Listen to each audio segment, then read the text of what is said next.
Let's get one thing straight right off the bat.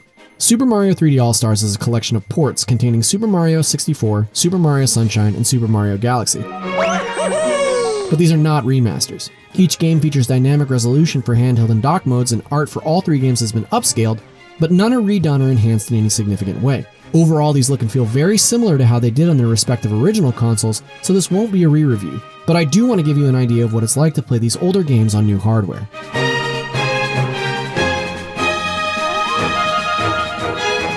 Even before I got started, I was a little bit disappointed in the lack of effort Nintendo has put into this collection. We get Super Mario 64, Super Mario Sunshine, and Super Mario Galaxy, and that's pretty much it. Granted, 3D All-Stars also includes all three soundtracks, but taken as a whole, it's about as bare bones a package as you can get. Also, the baffling decision to offer Super Mario 3D All-Stars for sale only until March 2021 is absurd and feels decidedly anti-consumer. For further analysis, let's take a look at each of these games individually. Super Mario 64 is one of the most important games in history, as it essentially wrote the book on how character movement and camera controls work in a 3D space. Mario 64 runs in a 4:3 aspect ratio at 960 by 720 resolution in both docked and handheld modes. So that could be better, but the upscaling means that this is the nicest Super Mario 64 has ever looked on a console.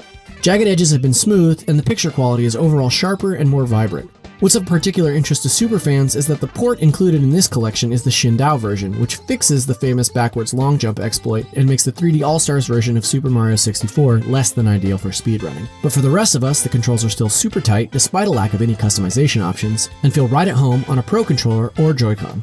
How does it hold up? Well, replaying it in 2020, I couldn't help but pick up all the ways Super Mario 64 influenced countless games that came afterward. But it's frustrating that nestled next to this nostalgia is the same pop-in and clipping that we saw back in 1996. An argument can certainly be made for preservation, but the fact of the matter is that the camera system has aged poorly in the 24 years since its release. Inexplicably, the X-axis camera controls for this port are inverted, which absolutely messed with my muscle memory and timing throughout my 70-star run. I wish that Nintendo had dedicated a bit more time to quality of life upgrades here, possibly as a toggleable option. Ultimately, I worry that a lot of folks who've yet to play Super Mario 64 might find it somewhat inaccessible by modern standards.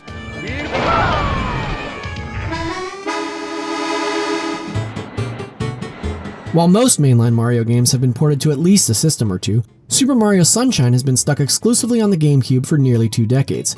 Here it's presented in a 16:9 aspect ratio and runs at 1920 by 1080 docked and 1280 by 720 handheld. That upgrade does Super Mario Sunshine's proto-vaporware aesthetic plenty of favors. It looks fantastic and Mario moves so fluidly in Sunshine, though it's disappointing that I still saw occasional bouts of minor slowdown. It's not as egregious as the GameCube version, at least. No additional control options are available, with a regrettable lack of inverted controls. Speaking of controls, the original used the GameCube's analog triggers to control water pressure, but the Switch's digital triggers don't allow for that sort of finesse, and Nintendo has not made the official GameCube controllers compatible with this collection, for some reason. But having it included in this collection is reason enough for Mario fans to celebrate. Well, most of us. Easily the most divisive Mario game of all time, Sunshine was met with mostly positive critical reception, receiving a 9.4 from IGN in 2002. But in the 18 years since its release, it's become the most derided entry in the series. It's not too hard to see why. For one thing, Super Mario Sunshine is weird as hell. The story starts with Mario going to jail, and at one point you ride a roller coaster and shoot rockets at a giant mechanical Bowser. Playing it now, you get the sense that Nintendo felt pressure to do something bigger and different after the success of Super Mario 64, but overshot the mark. Ironically, the best levels are the ones where you've got to rely on the intense rhythmic platforming that made Super Mario 64 so great. Pulling off a series of moves like cartwheel flips to hovering to long dives feels so seamless and smooth. There's a particular charm to Super Mario Sunshine, a heart that's bigger than the sum of its parts. It's a good game, not a great one, and including it here without tweaking it to better bring out its best qualities feels like a missed opportunity.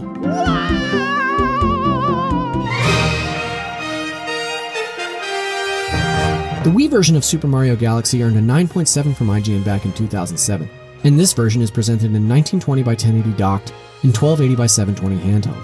The minor slowdown seen in the original version is nowhere to be found, so all that's left is pure joyous platforming. I spent the majority of my time playing on the Pro Controller, which felt perfect considering you can point a Wiimote cursor just as easily with the Pro as you can with a Joy-Con, which are the most obvious one-to-one with the original Wii controls. Some of the trickier tilt-based levels are made a bit easier by using the Pro Controller, but thinking back on the original version, I think this will probably be a welcome change for most.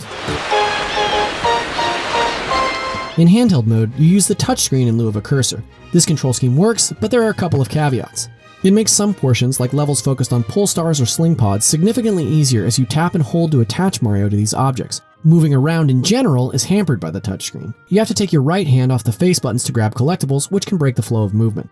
Not the most ideal way to play, but an easy compromise to have arguably the best Mario adventure with you on the go. I've really enjoyed the opportunity to replay Super Mario Galaxy on Switch because as far as I'm concerned, this is the best 3D platformer ever made and is damn near worth the price of admission in this collection on its own. The pseudo-psychedelic spacescapes are gorgeous, and the level-to-level objectives are streamlined to avoid any Sunshine-style frustration.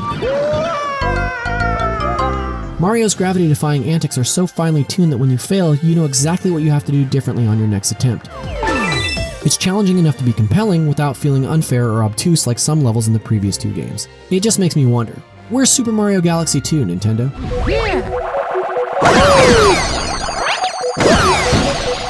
This collection consists of one historic relic, one noteworthy experiment, and one bona fide masterpiece, all delivered in a $60 package. The lack of bells and whistles makes Super Mario 3D All-Stars a bit of a disappointment as a celebration of 3D Mario history, but taken as individual works, these games speak for themselves. While I would have loved to have seen a collection more worthy of Mario's long and winding career, Super Mario 3D All-Stars does just enough to satisfy longtime fans like myself, but misses the mark by not providing any of the updates and extras that would have really made these classics sing. For more on Super Mario 3D All-Stars, check out why speedruns won't be nearly as fast in Super Mario 64 and how motion controls work in Super Mario Galaxy. For everything else, stick with IGN.